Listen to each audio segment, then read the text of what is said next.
Xin chào, bản thân là Vi. Wo Tegar Yuardani Dwi Kencana. Hajime Maste. Watashi namae wa Tegar desu. Jakarta desu. Daigaku wa Universitas Nasional desu. Yoroshiku onegai shimasu. Ni hao. Woshi Tegar de. Ni hao. Hihihi. Halo Pak, apa kabar? Di kali ini saya akan menjelaskan tentang apa? Minimum efek teori yang saya pelajari ya. Di sini kan tulisannya tuh di sini pelajaran itu tentang minimum efek teori. Oke ya. Jadi, saya akan jelaskan tentang minimum efek teori itu bagaimana. Oke, simak baik-baik. Saya malas ngedit, jadi bikin aja nggak apa-apa.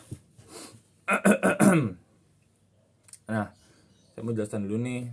Tadi saya baru bangun, terus kemudian tugas karena takut terlambat gitu. Oke. Saya juga minta maaf kemarin tidak datang kuliah karena ada acara. Terima kasih. Minimum efek teori adalah cara seminim-minim mungkin untuk mendapatkan efek. Itu namanya teori minim efek teori. Sebuah definisi yang mudah dipahami ya kan. Nah, bagaimana minimum efek teori ini tiba-tiba terjadi? Ini sebuah gambaran yang mudah dipahami menurut saya ya. Nggak tahu menurut yang penonton bagaimana. Maka yang mudah ada seperti ini.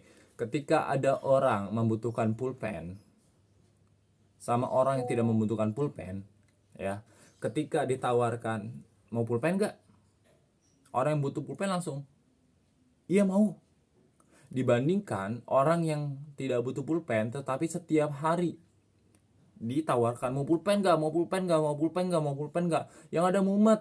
Ya tahu orang itu akan jualan, tahu orang itu jualan pulpen tapi nggak butuh. Jadi efeknya tuh oh ya itu aja, ya udah gitu. Nah, bagaimana tentang orang yang butuh pulpen? Cuma 1 menit doang mengatakan bahwasannya saya jual pulpen loh. Orang langsung beli. Oh iya, saya buat perumpamaan secara holistik, secara banyak dan secara jamak ya. Coba didengarkan. Ketika orang ada di suatu kelas, semisal tiba-tiba ada murid yang menawarkan setiap hari dagangan jualannya. Yang mau beli risol silakan, yang mau beli risol silakan, yang mau beli risol silakan. Yang terjadi apa? Ya udah, beli asal aja lah, asal ngebantu lah belinya. Sedikit juga nggak apa-apa. Sekarang pertanyaannya Pak, ketika orang di dalam kelas tidak boleh keluar, free class, guru ditutup, orang kelaparan, kantin tutup. Yang jual risol cuma bilang gini, saya jualan risol loh, cuma sekali doang, seumur hidup sekali doang. Yang terjadi apa? Bang, saya mau beli, bang, saya mau beli, bang, saya mau beli. Ketika apa? Jadi ketika mereka membutuhkan. Nah, maka di sini saya cantumkan unsur-unsur. Ya, unsur-unsur minimum efek teori.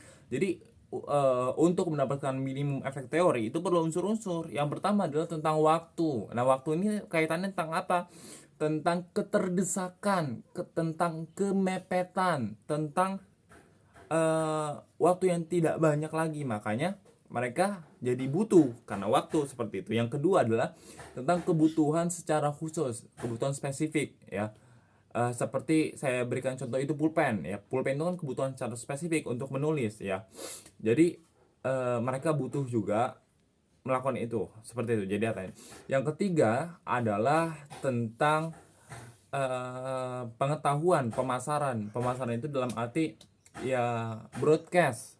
Orang cuma bilang seperti ini. Orang supaya tahu jualan kan perlu bicara. Kalau nggak bicara ya klik di website, kasih tahu ada iklan atau diiklanin di YouTube. Intinya adalah supaya orang itu melihat seperti itu. Jadi atensi lah bahasanya ya. Jadi tiga unsur untuk mendapatkan minimum efek teori. Yang pertama adalah waktu, kedua ada keterdesakan, dan ketiga adalah atensi seperti itu Bapak. Nah, saya akan berikan contoh kepada HP merek ini yang biasa terkenal tapi jarang sekali iklan di YouTube dibandingkan dengan pesaingnya yang sering banget iklan di YouTube. Apa itu? Merek Xiaomi. Ini saya berikan contoh yang paling mudah dan sederhana ya. Ya. Jadi, Xiaomi itu jarang sekali untuk iklan di YouTube. Iklan YouTube ya, jarang sekali iklan di YouTube, jarang juga iklan di TV. Nah, yang lebih sering adalah Samsung dan produk-produk lainnya, Poco, OVO, seperti itu. Sekarang pertanyaannya, penjualan paling banyak ada siapa? Betul, 100, kamu sana yang jawab. Ya, 100. Sini, nak. Betul, 100. Xiaomi paling banyak untuk penjualan produk. Nah, sekarang pertanyaannya kita bedah. Xiaomi ini kenapa bisa seperti itu ya? Jadi kita pakai teori minim efek teori, oke ya. Gini, Xiaomi itu pertama, dia punya kualitas bagus, tapi barangnya dari plastik. Intinya adalah kualitas masih bisa digunakan, tapi barangnya masih tergolong baik. Itu satu. Yang kedua adalah karena mereka nggak beriklan, mereka biaya iklan itu digunakan untuk pemotongan harga. Jadi harganya itu murah, harga rendah.